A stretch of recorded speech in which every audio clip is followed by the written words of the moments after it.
49, verse 22. Joseph is a fruitful bow, even a fruitful bow by a well, whose branches run over the wall. The archers have sorely grieved him, and shot at him, and hated him. But his bow abode in strength, and the arms of his hands were made strong by the hands of the mighty power of Jacob. From thence is the shepherd, the stone of Israel, even by the power of thy father, Yahweh Ba'ashem Yahushai, who shall help thee, and by the Almighty, who shall bless thee with blessings of heaven above, blessings of the deep that lieth under, blessings of the breast and of the womb. Shalom. What we're about to go into is the chronological history of what had happened to Ephraim, the youngest son of Joseph, when they came over here to the islands of Puerto Rico, and what had happened unto them. The enemy, Esau, coming in the 15th and 16th century to conquer what is known today as Puerto Rico. They called it La Tierra de Borinquen, which means the land of the valiant lords. And what happened was that they got conquered and they got destroyed, but they didn't know why. The reason why they got destroyed by the Spaniards that came in, it was the Heavenly Father who sent them to destroy them. And I'm going to tie that history with the scriptures to let you know and to prove to you that the tribe of Ephraim are the people that are known today as the so-called Puerto Ricans. Now I'm going to go back and read what I just read and break it down. Joseph is a fruitful bow, even a fruitful bow by a well. Now when it mentions Joseph, it's speaking about primarily the tribe of Ephraim, because unto Ephraim got the heavier blessing, and Manasseh got blessed as well, but Ephraim got the bigger blessing. That's why when Joseph presented Manasseh and Ephraim before Jacob, Jacob crossed his hands, and his left hand went onto Manasseh, and his right hand unto Ephraim. All right, and Joseph went to cross it. No, Father, for Manasseh is the firstborn. And he said, look, I know, but it was the Spirit of the Heavenly Father that made him do that. So that's why when it speaks about Joseph, primarily it's speaking about the tribe of Ephraim, okay?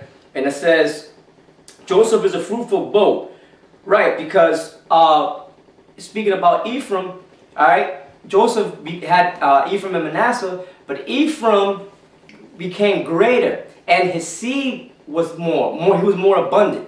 They had more children, okay? Many children. And they multiplied.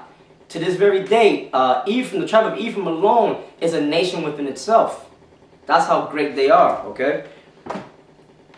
Even a fruitful bow by a well, whose branches run over the wall. Now, run over the wall means they were there in the island of Puerto Rico, but because of them multiplying and having lots and lots of sex, that's what Jake likes to do, Ephraim has multiplied over and beyond the island of Puerto Rico. Now they're in the United States. They're everywhere. They're in South America. They're all throughout the United States. They're across seas, all throughout Europe, all throughout Asia. Okay? So it says, whose branches run over the wall, the archers have sorely grieved him. Who is that speaking about? The Spaniards, when they came, the conquistadors, when they came over in the 15th and 16th century to conquer that island, the island of Puerto Rico, all right? To conquer the Taínos, the Taíno Indians, all right, that were there, which were the tribe of Ephraim. And shot at him and hated him, right? Because they went there, Ephraim, and treated them kindly, okay? But they came with, like it says in Psalms, let me get that real quick, in Psalms, the 55th chapter, and the 21st verse. And it says, the words of his mouth were smoother than butter. Because when the Spanish came to entreat Ephraim, they were kind, you know, acting like they were cool and everything, so that they could get to trust them, okay? So then once they gained their trust, like Christopher Columbus, that devil, and Ponce de Leon, once they gained the caciques, which were the chiefs of Ephraim there in the island of Puerto Rico, once they received their trust, then they started betraying them and you know, torturing them and taking the gold and putting them into slavery. Okay, they had something called the encomienda system.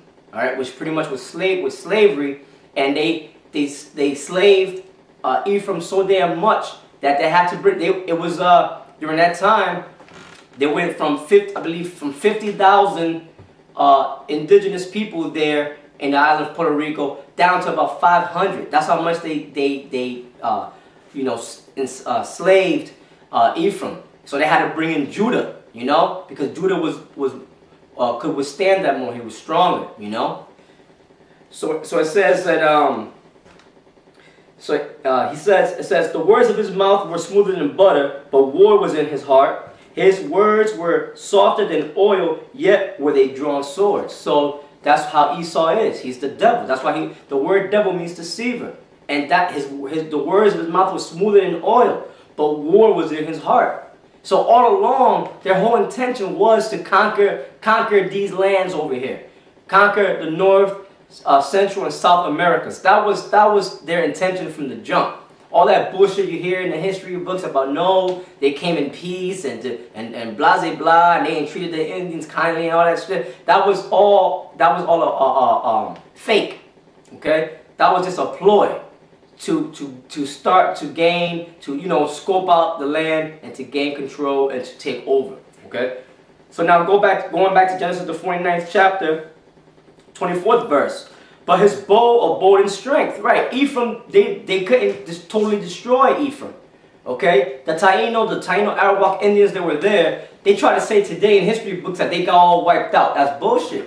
Because in the scriptures it says there is no end of all the people that the Heavenly Father has created. And Ephraim is one of the beloved tribes. Well, all the tribes of Israel are beloved to the Heavenly Father. But once again, like I said, there's no end of the people. All right? And the main people that the Heavenly Father is concerned with is the nation of Israel. And it says, but his bow abode in strength. Right. What bow is that speaking about? His rod abode in strength. Why? Because they multiplied. All right? They multiplied. They had more and more children. More and more children. The more they got oppressed, the more they multiplied. That's a main characteristic of the nation of Israel. The more going back all the way to Egypt, when Pharaoh had conquered us, the more they conquered, the more they whipped us and tortured us, the stronger and stronger we got, and the greater we got, because we had lots and lots of children, and we multiplied and became greater than them. You know. So it says, and the arms of his hands were made strong by the hands of the mighty power of Jacob.